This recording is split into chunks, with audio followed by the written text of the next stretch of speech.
Welcome to Living Mirrors with Dr. James Cook. My guest this week is Sarah Reed. Sarah is a licensed marriage and family therapist and CEO of Mind's Eye Health Solutions. She's trained in multiple forms of psychedelic-assisted psychotherapy. She was the first Black therapist to provide MDMA-assisted psychotherapy as part of a clinical trial for MAPS' Phase 2 study on MDMA for PTSD. She then joined the research team at Yale as a therapist working on psilocybin-assisted psychotherapy for major depression. She's also worked extensively with ketamine-assisted psychotherapy. Her work is infused with a deep social awareness, and she works to advance equity in the area of mental health, as many marginalised communities don't receive the support they need. As part of this work, she also trains and supervises clinicians in providing culturally responsible mental health treatment. Today, we talk about all these topics and how they interrelate. Hope you enjoyed the conversation. Okay, I'm here with Sarah Reed. Sarah, thanks for coming on the podcast. Yes, thank you so much for having me. So maybe we can begin with how you first came to work in psychedelic psychotherapy. Sure. So I really believe my position in this field has divine purpose because I did not plan to be in this field, really didn't even plan to be a therapist, but my journey has led me here nonetheless. And to maybe concretize that a little bit, I graduated from my master's program in 2016 and was looking to continue African American research or Black American research in my clinical work. And so I did random Google searches and I came across Dr. Monica Williams, who was working in Kentucky at the time, which is where I'm from. Shout outs to Kentucky. And then long story short, I started working with her at her private practice clinic. And then she approaches me and asks if I would be interested in getting and going to this training about MDMA assisted psychotherapy for the treatment of PTSD. And I'm like, yes, I absolutely would be interested because I recall in my master's program, um, experiencing this course called Treatment Issues and being exposed to the work of Dr. Gabor Mate and his work on addiction and ayahuasca. So I had a connection to plant medicine work prior to her invitation. So 2017 in January, and I attend my first MAPS training, which is the Multidisciplinary Association for Psychedelic Studies. And yeah, we got selected to be one of the sites to participate in their phase 3 clinical trials. And we started our work at the University of Connecticut, specifically focused on treating participants, recruiting participants who are people of color, and really providing them with a culturally informed therapeutic experience. And it's been a journey, let me say. But yeah, that was back in 2018. And although we are not part of the active phase 3 studies now, we still are continuing advocacy work around the importance of diversity and inclusion and cultural responsible care in psychedelic medicine. I often reflect on how I feel very lucky to be kind of in this area right now when all of this stuff is opening up. And the way you kind of laid out all of that, I feel like Gabor Mate's work is incredibly valuable. And then having this treatment that actually works for PTSD, I feel like if this had been a few decades ago, a lot of the therapies weren't as effective, right? So do you feel that sense as well, feeling kind of fortunate that it feels like you found exactly the right, in my eyes at least, the optimum place to be really with this? Absolutely. I could not have planned this better. I really believe it. My position in this field is very divine because is there must be something that I'm here to do to help advance the work on what health equity really means, and to really hold folks accountable to making sure that these treatments are accessible for folks who need it. Because right now, it's not too accessible. I mean, if you look at the research work, There's been an overwhelming majority of participants who have been white, which is part of the catalyst of MAPS targeting or talking with Dr. Monica Williams to help with recruiting diverse participants, but also therapists in the field are still majority white, and the need for cultural competent care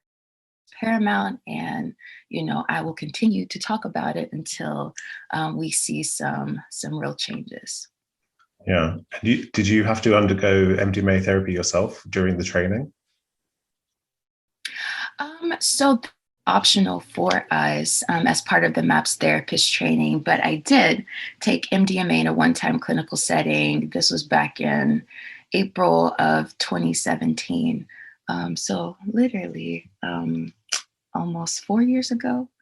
Um, is crazy to say out, but yeah, I had a really meaningful experience that I think really catalyzed me to, first of all, share my story, but also to um, really advance the conversation just with the knowledge and the perspectives that I have or that I gained from that experience. Right. And does that tie into your work in kind of trying to get therapists to be more kind of culturally informed?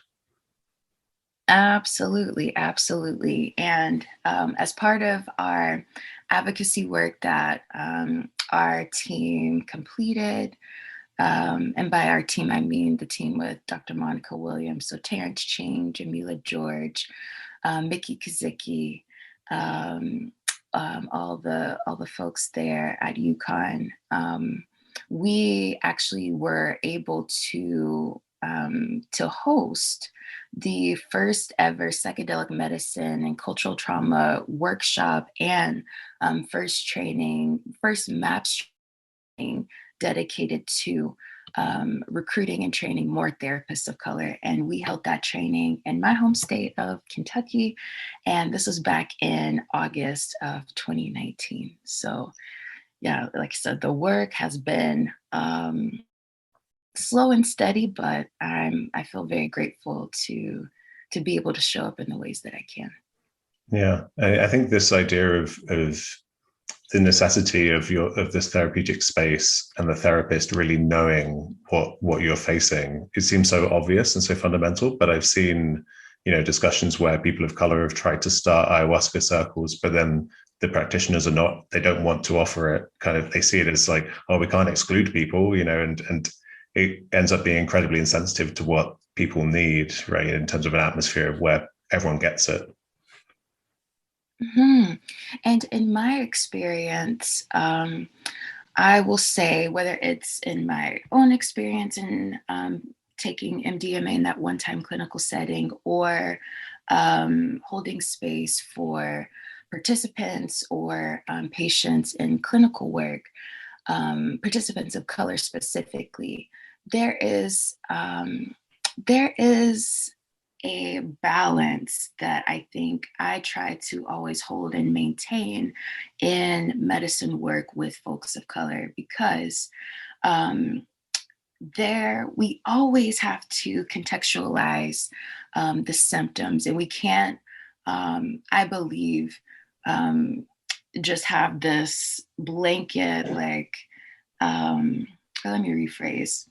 It's important to understand how culture impacts the way symptoms present in different populations. And for me, I always draw this quote from James Baldwin because I think it really captures the essence of what or what I've witnessed in grappling with in medicine sessions, which is color is not a personal or human reality, it's a political one. And so for me, I have been mindful and witnessed and experienced this navigation between the personal and political realities for folks of color. So it's like, on one hand, medicine work can help liberate you from the political realities that you experience, and you get to feel human. You get to experience joy, love, without, you know, carrying this burden of the political realities that exist. At the same time, stories about racial trauma, childhood trauma, developmental trauma, oppressive related trauma, that these can often show up and manifest in dosing sessions. And it's important for therapists to acknowledge the two, be aware of the two, and help participants or patients navigate the two. Because, at least for me, in my MDMA therapy experience, there was, in the beginning, there was this moment of liberation that I experienced where I say, that was the first time I felt free as a Black woman in my adult body. And it was so powerful. But then um, things started to shift a bit, and I felt like my body was slowing me down. And so, of course, like, putting my therapist hat on in that situation, I'm like, asking my therapist, oh, is there something that I can do to help speed my body up? Well, little did I know, my body ended up being a majority of the work in that session, and really sitting with these stories of racial trauma, of childhood trauma in a very embodied way.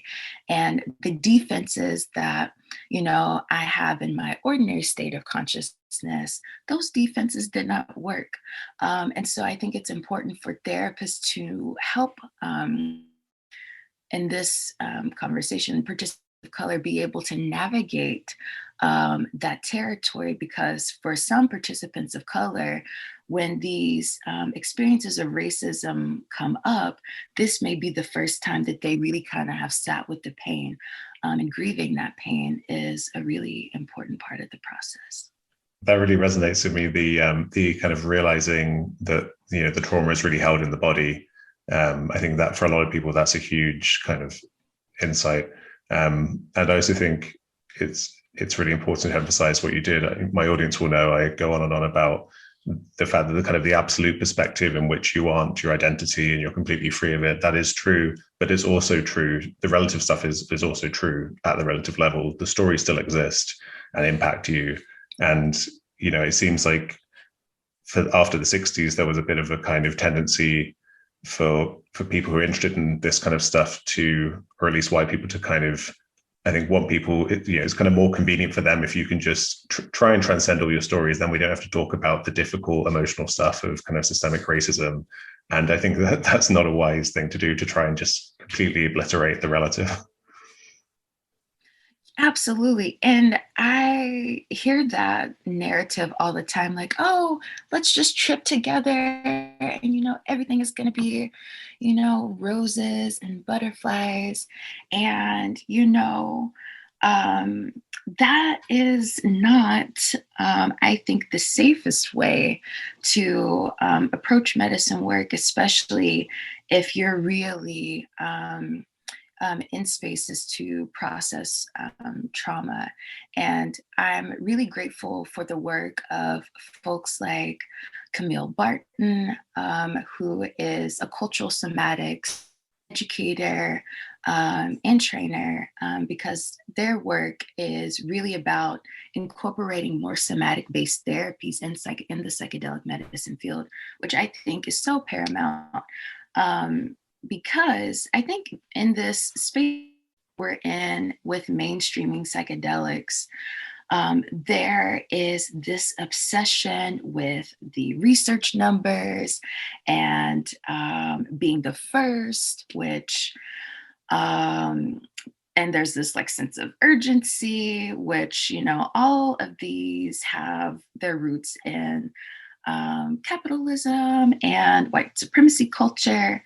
And I think it's really important that we have more of a relational approach to medicine work, and not just reduce medicine work to the drugs in these particular highly medicalized settings, that we can't forget about the magic and the mystery that is an active participant in the healing process. And I am excited for the future protocols that will be developed that honors the creative aspects that are present with the medicine work. So whether that means incorporating more somatics into trainings as well as into the clinical work, clinical trials, or if that also, includes incorporating live music, drawing, dance, that I think there's so much space and opportunity to really create the space to make sure it's representative of the power and the potential of what these medicines can do. Right. Yeah, I really agree with that idea that we should be supporting people on a kind of healing journey, and they can use these flexibly as tools rather than saying, well, we're going to stick with exactly the same old medical system. You're going to receive the drug in this very specific, situation, and it's only going to be, go through the big pharma route. That seems like an unwise kind of. There's a lot to learn from psychedelics, especially when it comes to kind of honoring and financially kind of compensating the kind of the indigenous wisdom traditions that gave us these practices in the first place, instead of just saying turn a blind eye to all that and let's just push forward with the old way of doing business. Absolutely. Which again, that has roots in capitalism. It's like, let's go and, have our individual experiences and extract resources from um, ceremonies, from indigenous folks, and then let's figure out how to package it and market it in just where my geography is in the States, and let's figure out how to scale it, mass produce it, and that is just not the way. And I heard a medicine person say one time that when we take these medicines out of their cultural context, that they can lose its power, they can lose its properties. And I think that we need to really be mindful and respectful of the medicines too. So it's not just about respecting the communities who have been doing medicine work for centuries and have passed it down through their oral traditions, and who have spent decades learning about the medicine work, that it's important for us to honor and respect those communities, as well as honor, respect the plants, and even ask permission for the plants to be used in this way, because there's just a lot of considerations that are important as we continue to move in mainstreaming psychedelics. And I also, let me just name, the term psychedelics is, what do I want to say, is an interesting one because, I forget who coined the term, but it wasn't, that's not an indigenous term. And so I think it's also important for us to be mindful about how we talk about this work too, because I think when we just say the word psychedelics, it kind of fixates the conversation to a particular place and time, to particular researchers, predominantly white, who are predominantly men, and it ignores the history that and the respect that indigenous folks are deserved of, that the plants are deserved of. It's like important to just name that, just because we're using the word psychedelics, that's not where the history starts. Yeah, that's really interesting. I think it was Humphrey Osmond was either way, he was kind of Western psychiatrist and who coined the term. And would you favor a term like plant medicine, maybe like a more descriptive term that isn't tied to any particular? No? I think about this all the time, and shout outs to the Changemaker crew who really introduced me into the conversation. But I don't, to answer your question, I don't have a word or a phrase that I think is a better fit, but at least or something that I tend to come back to as I'm talking about this work is medicine work. Because I think that it respects the kind of medicalized and kind of setting that I operate in, but it also, I think, implies the healing and the relational aspects of this medicine. So it's not just the medicine, but it's this bi-directional or kind of synergy between the medicine, the person, the sitter, the person who's holding space, spirit, that it's a combination of all of these elements that are working together to create this container. Right. It's kind of like an empowered thing where you're doing the work rather than just receiving the medicine passively, I guess. Um, and so also you've also been Exactly, involved exactly. with psilocybin work, right? The psilocybin trials at Yale. Mhm, mhm. Yes, I received that training. Whew. Oh, dates are a little interesting for me since we're in the quarantine, but I feel like that was 2019. Um, so yeah, I received training then, but I did not see a participant in that clinical work, but was still an active participant or an active study therapist in the supervision process and in the discussion as well. Okay. And then, so the main thing I guess we're going to talk about today is ketamine as well, and it's great to have someone who's been trained in all these different kind of modes of psychedelic psychotherapy. And I apologize if I continue to use the word psychedelic out of instinct or a It's habit. fine. But so I've heard you say elsewhere that you were first kind of initially weren't as interested in ketamine as a kind of mode of psychedelic psychotherapy, which resonated with me as well. It took me a while to come around to it, and yeah, I was interested as to why that was.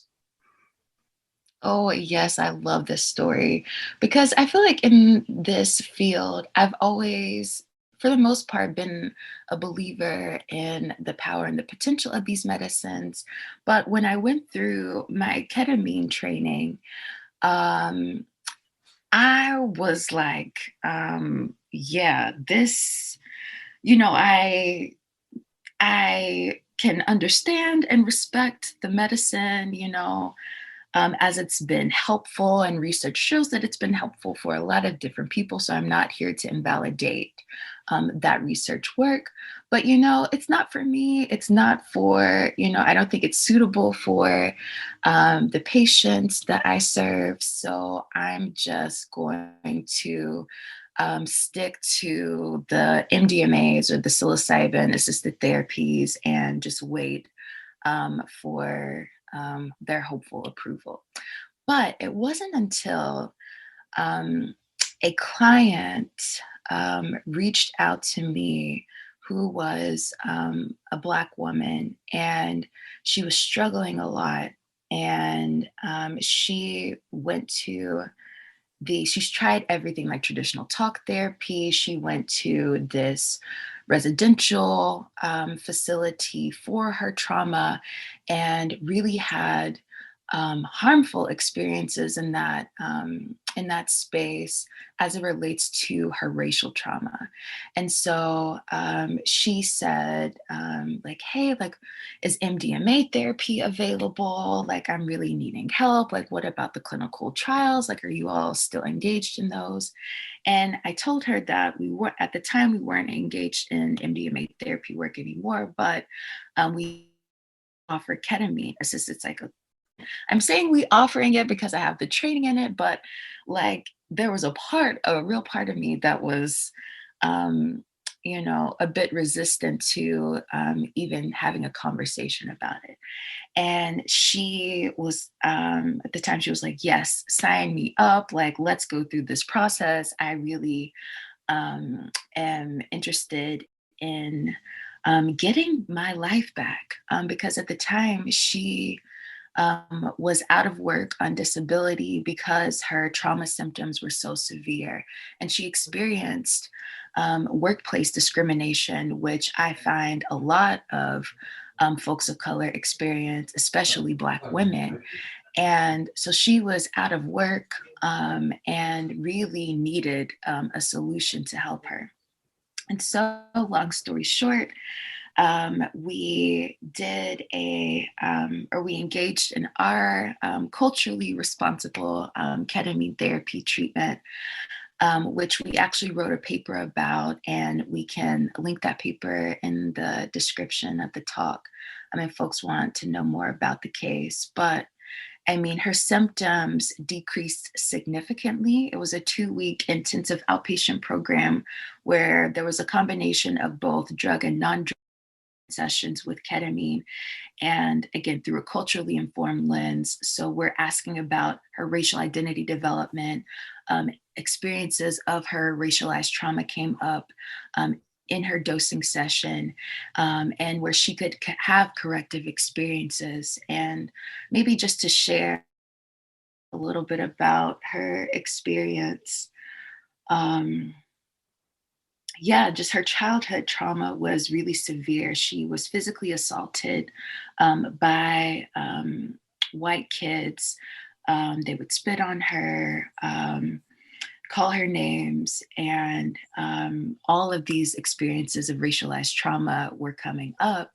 And unfortunately, she did not have someone, an adult at her in her life at the time, to say that, hey, no, this is because of racism, or hey, that wasn't okay. That the adults in her life, whether it was her parents or whether it was her school instructors, they really dismissed that. So she had been carrying all of these stories. Her body had been carrying all of these stories for decades.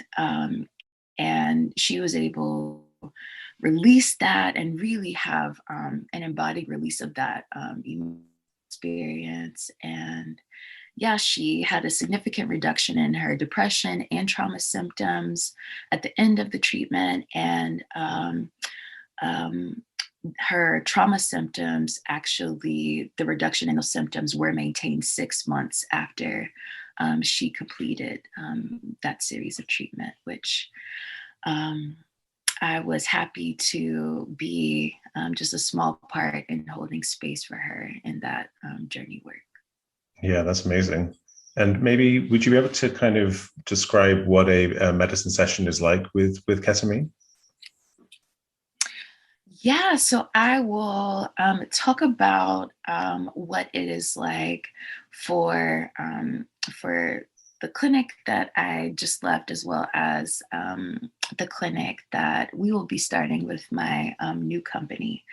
So we administer ketamine via lozenge, so oral administration, and at a pretty moderate dose. And our model is really about, again, the relational aspects of the medicine. So not just around the biochemical aspects of the medicine. So changing the body chemistry, what happens in ketamine infusion therapy. That, instead of that perspective, we're really about really intervening in real time as the material comes up, to really help folks identify other patterns to kind of move through, and different opportunities that are present. So I guess more tangibly, what that looks like is medicine sessions are still, or these medicine sessions are similar to MDMA therapy in that there's a music playlist that helps support the patient in their journey. There's an option for eye shades if folks would like it. We also have blankets and pillows, like everything is comfy. We light a candle. There's still very intentional and maybe even some ceremonial aspects to the work. And we have participants, or excuse me, in this case, patients, set their intention, and then we provide the medicine as an offering. So, and then they and I find in the beginning work, are a little bit anxious and can be anticipatory about, the moments when the ordinary becomes non-ordinary. So, we're here to to help them and to ensure that they have a smooth ascend as well as a smooth descend. And before you know it, about 20 to 30 minutes in, um, the medicine, or the onset effects of the medicine start to kick in. And for the most part, in the beginning, we're just witnessing um, patients as they go through their process. But yeah, there are many stories that I could tell about the power of ketamine, which I guess maybe let me tie in my original story about my skepticism about ketamine. That it wasn't really until I witnessed, not just in my training, but in seeing how powerful it could be for a patient, that really changed my mind about the power that ketamine has itself, that ketamine has its own consciousness, like MDMA has its own consciousness, like psilocybin has its own consciousness, and that ketamine needs to be, I think, more respected too in the mainstream conversation, because I think that, you know, some people treat ketamine as like the stepchild to MDMA or psilocybin therapy. They say like, oh, ketamine therapy is legal now, so let's, or at least in the state that's legal, so let's utilize this medicine in these in psychotherapeutic settings until the real psychedelics become available. And that is just not the case, because is distinct in itself and has taught me a lot. Yeah, I mean, it's really interesting to hear it sounds like you've used a lot of your training and, as you say, the kind of MDMA protocols and stuff in the way that you've described the ketamine sessions, because my understanding of a lot of the kind of mainstream or a lot of the clinics that are now opening that do kind of intravenous infusion of ketamine is it fair to say those ones are kind of, there's less of a kind of psychological component and it more relies on a kind of biochemical effect? Mhm. Absolutely. And this is no shade, no slight to those clinics that are helping folks with ketamine infusion therapy. And, it's important to just respect the biomedical framework, because that can be really useful for folks who experience intense suicidality, for example. But at the same time, or I should say, um, I've also heard really concerning stories about some of these clinics that, are popping up, that are ran by folks who have no kind of relational understanding of medicine work, that will just, have patients sit in a room, listen to Bob Marley, and will be like, all right, check on you every so often, which, again, for some folks that might be sufficient. But I found, even at the clinic that, or the last clinic that I worked at, that there would be folks who would engage in that type of ketamine therapy treatment, and then come to our clinic left with like, yeah, I've had, this really intense experience, but I'm still feeling like there's something that's incomplete. I'm still integrate the experience. And to me, that's also important to name, is that this medicine work is not just, cannot be reduced to the medicines in and of themselves. That folks can have these incredible, powerful dosing sessions, but it's really about the integration of these experiences um, that helps people change their lives and to live more fuller lives. And integration is just as important, if not, in my opinion, more important than the medicine session. So I find that, integration circles are important, because I think it's also important to be in community, in this work. And that was something that the participant that I saw in the MDMA therapy clinical work said, that, he had this beautiful, powerful experience in MDMA therapy, but, at the end, it's like, where's my tribe, like where's my community? Like, I had this powerful experience with my therapist, but the protocols and clinical work don't give you the space to continue to see that participant within that setting. So I think it's also important that as we continue to move through the field, to reconsider other models that might be more effective for psychedelic therapeutic work. Like, instead of the individual therapy models, consider group-based therapy models, which um, a company called Journey Collab, which is a new company that I have um, the opportunity to be an advisor to. They are trying to create a new wave of psychedelic therapy treatment that's rooted in reciprocity, for Indigenous folks. And they are also trying to utilize group-based models for psychotherapy, which I am excited for the day to where psychedelic medicine and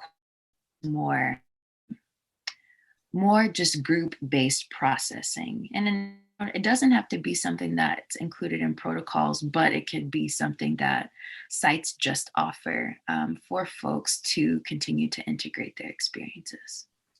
Right. Yeah, I think, was it Journey Collab who were developing a kind of a compound based on mescaline for kind of alcoholism, I think, Mm-hmm. and were, yeah, including Indigenous folks as a kind of, as I guess, kind of stakeholders in the, or people at least who get kind of some conversation for their contribution to this, which seems, it's really interesting at the moment to see the spectrum of different ways different companies operate, because you have a model like that, which seems really promising.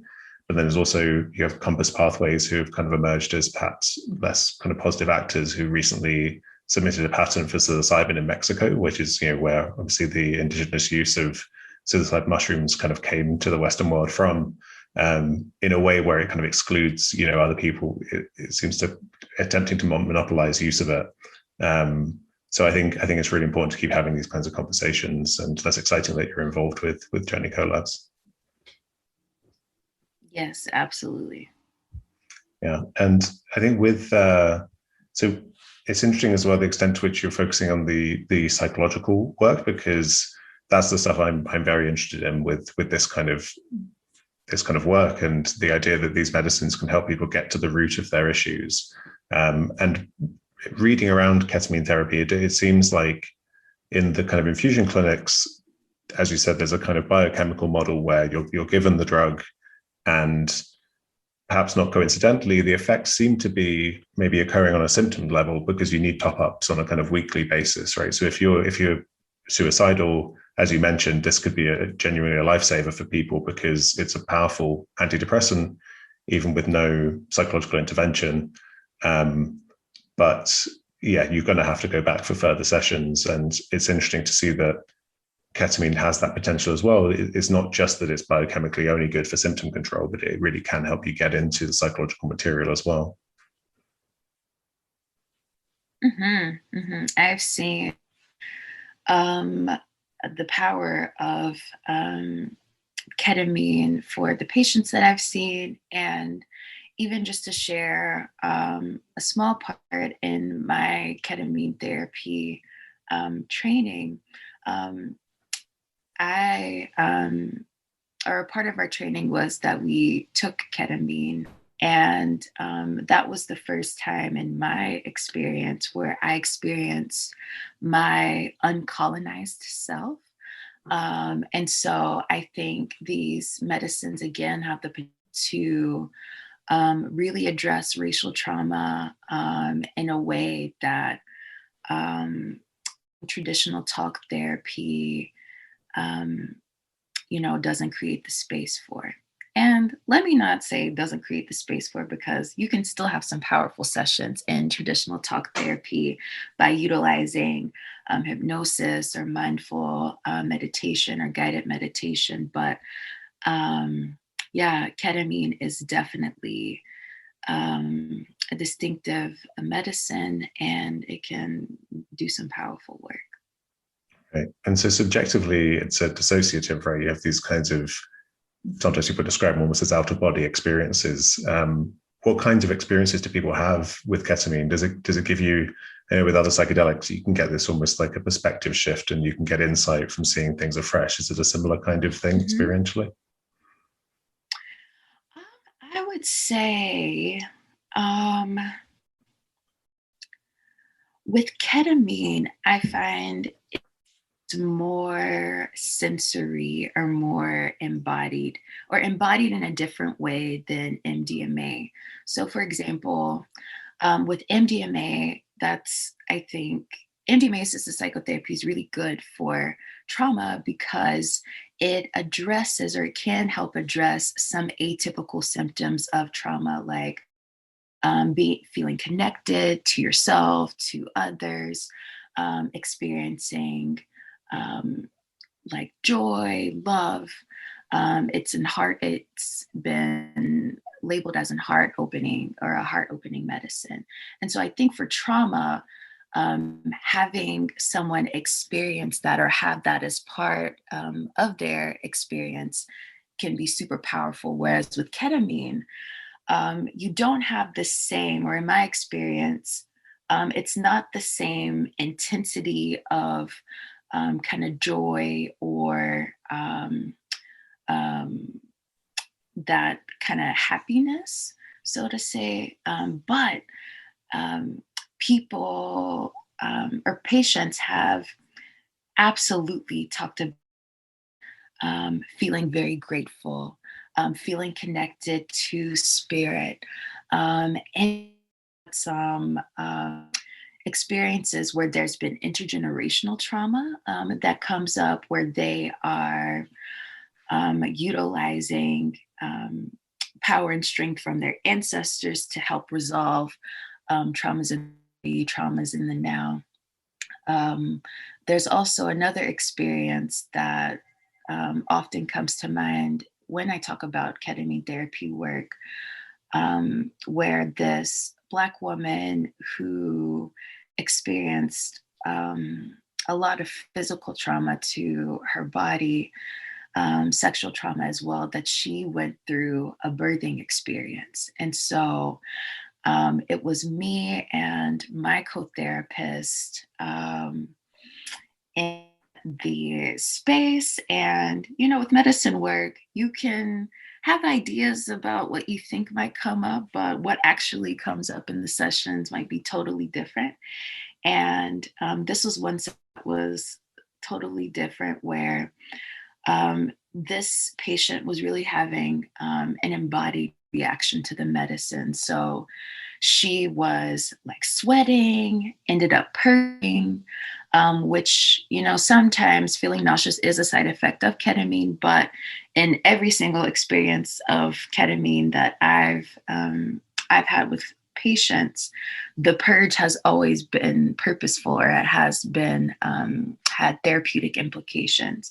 And so she's sweating, there was this purge, and then she goes back to a traumatic memory. And we had to really do some energy work to help kind of create some flow in her body, because she kept um, getting stuck in moments that again, she's just reliving this traumatic experience, but reliving it to have a corrective experience. And yeah, we witnessed her from going from this kind of tight embodied space to literally feeling more relaxed, and her making a statement like, I feel like something in has been released, and her just being appreciative of that. So ketamine, I find, is can be quite sensory and somatic too. That's really interesting. Yeah, and so on the for the audience, on the kind of biological side, people, ketamine acts on this receptor that's the main one involved in learning, and so people seem to think it's involved in boosting your ability of the brain to kind of learn. And so maybe with depression, it's kind of helping you to get out of a rut by the brain adapting. Do you see any kind of any evidence of this at the psychological level in the kind of people you work with, like evidence of, I guess, seeing things differently, relearning, create a kind of psychological flexibility after? Absolutely. Not just, in the moment, but, usually the day after for integration, that is really the window of opportunity where the brain flexible, where we really encourage patients to try new things. But we also normalize the fact that this work is hard, that changing your brain is hard, changing your patterns is really, really hard. So that pattern that tells you to go back to the same coping strategies that were so useful and functional to you, that are so familiar to you. We're telling you, to resist the urge to engage in that behavior, and to see if there is a new behavior that might manifest, or we might even talk about new ways to engage with the this openness that they may. And usually folks are a bit fatigued after their dosing session, so they're like, "Oh my gosh, like, you want me to do something else? Like, I've done so much, like, in this dosing session, like, and you want me to do more?" And it's like, yeah, we're not asking you to do more, but we're just really asking you to be open. And I find that it's really important for therapists to be as specific as they can be with ketamine in the integration phases, just because clients can feel open and they don't know what to do with this new sense of openness. So having them engage with interventions like behavioral activation, or really just helping them identify exactly what behaviors that they want to engage in, and helping them be accountable to those, and also giving them or letting them know to be compassionate with themselves if they don't get it perfect. Because I think that there's this misconception sometimes too, that clients, dosing sessions, be liberated and feel totally better. And, that is not always the case. That, it takes time, and it's important to be respectful of the time and of the process. But yeah, the work is great. And the more specific that you can be in that work within that window of opportunity of that flexibility, is really, in my opinion, what produces the lasting changes. Right. Yeah, it's interesting as well that you mentioned this idea of helping people to not go back to coping mechanisms, because addiction or substance use issues is the other major thing it seems that these infusion clinics are using ketamine for. And we mentioned Gabor Mate at the start, and he's done wonderful work explaining how it makes more sense to view addiction as a kind of coping mechanism for emotional pain, as a way to kind of soothe it, right? And instead of viewing it as just some kind of chemical hook issue. And in your own work, have you, I guess, what kinds of things have you used ketamine with people? Does it include kind of depression and addiction and any other issues? Yeah. So indications have been addiction, OCD, trauma, um, anxiety, depression. Did I say depression? Because if I didn't, I meant to say Yeah. depression as well. Yeah. Yeah, but those are the main indications. And to me, indications do matter, because the way symptoms present in a dosing session with depression look a little different than the way symptoms present in a dosing session with PTSD. I find that PTSD is a little bit more intense than the depression sessions, but nonetheless, it's all um, for me fundamentally about finding the patterns that folks tend to just be um, kind of stuck in, and helping them to, first of all, be aware of what's happening, so that they can have the agency to intervene. Because we can talk about it up here all day, but it's really registering it in that heart space and that kind of emotive space that in my experience really produces that change. Yeah, I like that idea there of kind of, I guess, treating each person like a person who wants to do the work on themselves, rather than, as mainstream medicine might say, well, here's a person with addiction, and we're going to say they have some particular brain disorder, and here's a person with depression. And instead of saying, well, maybe the person with addiction is responding to a trauma, which is making, they could have had a trauma that's making them depressed, and then the emotional pain is being soothed by the addiction. And yeah, and then you realize the best thing is, I guess, just to treat everyone like a human who's trying to overcome suffering. Exactly. Gabor Mate has this phrase that resonates with me deeply about addiction. It's not why the addiction, but why the pain. So really trying to figure out where's the pain stemming from, these behaviors stemming from. And I think that that's one of the fallacies of Western medicine, is that even in the psychedelic medicine field, that we tend to pathologize a lot of things, that I believe, some things don't need to be pathologized, because when we become obsessed with the pathology, I think we dehumanize people in the process. And once they become this, we're trying to change the symptoms and reduce the symptoms, that is a dangerous place to be, because you really are reducing the person, the experience, to molecules, chemicals, and that, I think in theory that can be a way to conceptualize what happens, but in practice, we're humans, and humans don't just have this linear life. We can plan for things to go a particular way, but life tends to give us curveballs to make it, more interesting. And it's, up to really figure out how to find our dance, and find our movement in the space, which, for some folks that can be easy because they have access to the resources, access to the space to be able to be free. But for other folks, they don't have that same access, and it can be a bit more challenging to find that movement. Right.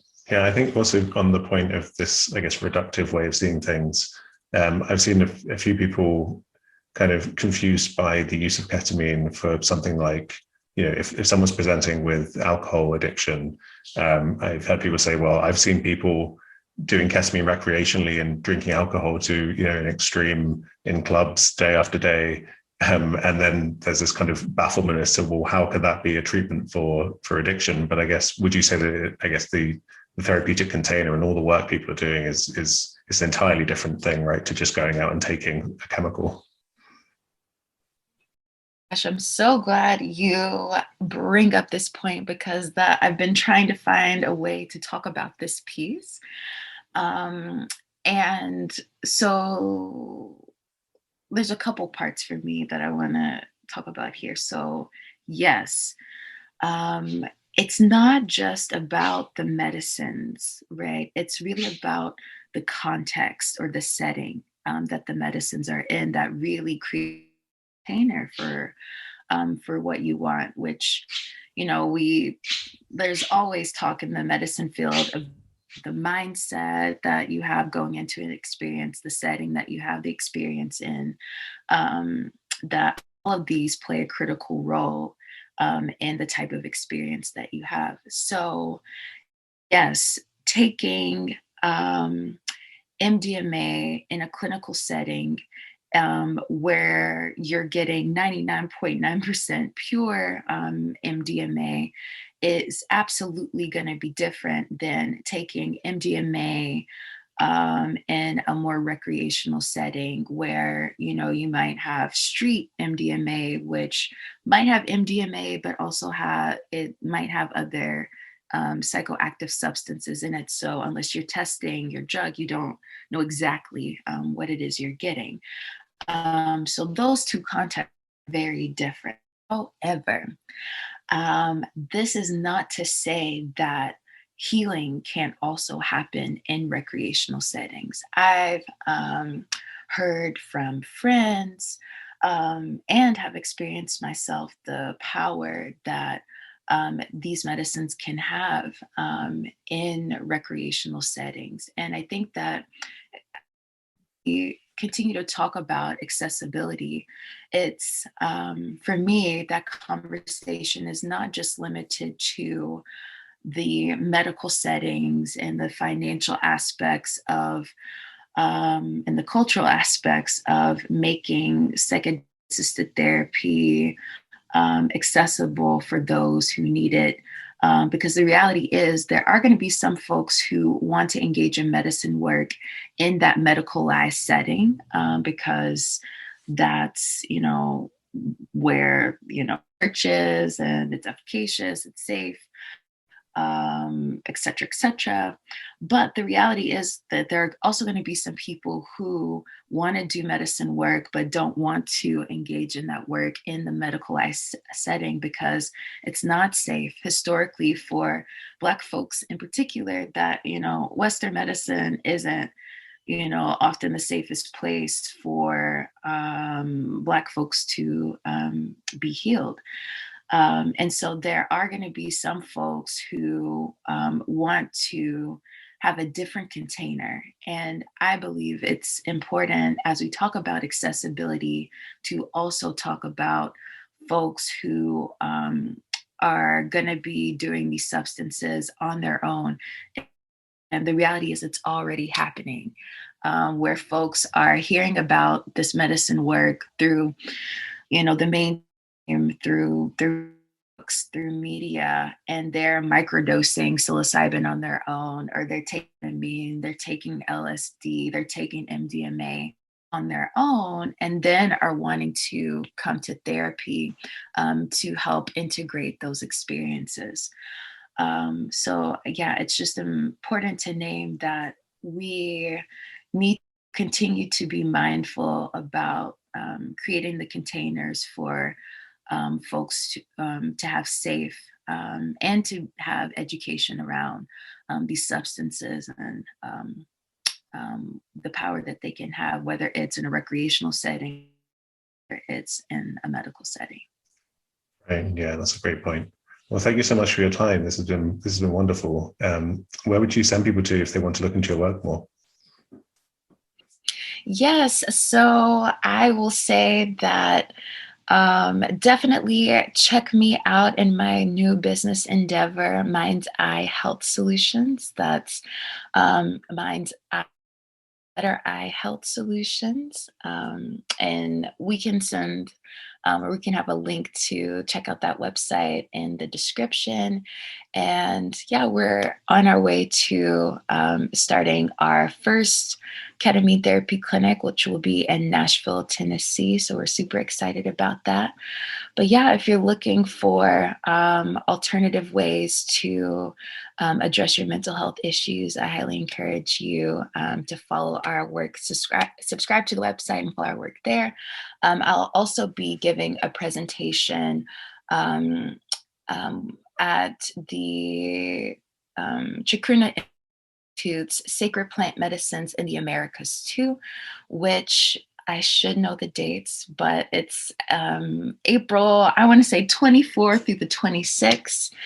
I'll be speaking on mainstreaming psychedelics, the shadows, the spiritual, and the soul. So highly recommend for listeners to check me out there. That's great. Yeah, and I'll make sure those links are in the description. And thank you again, Sarah. This has been great. Excellent. Yes, thank you so much for having me.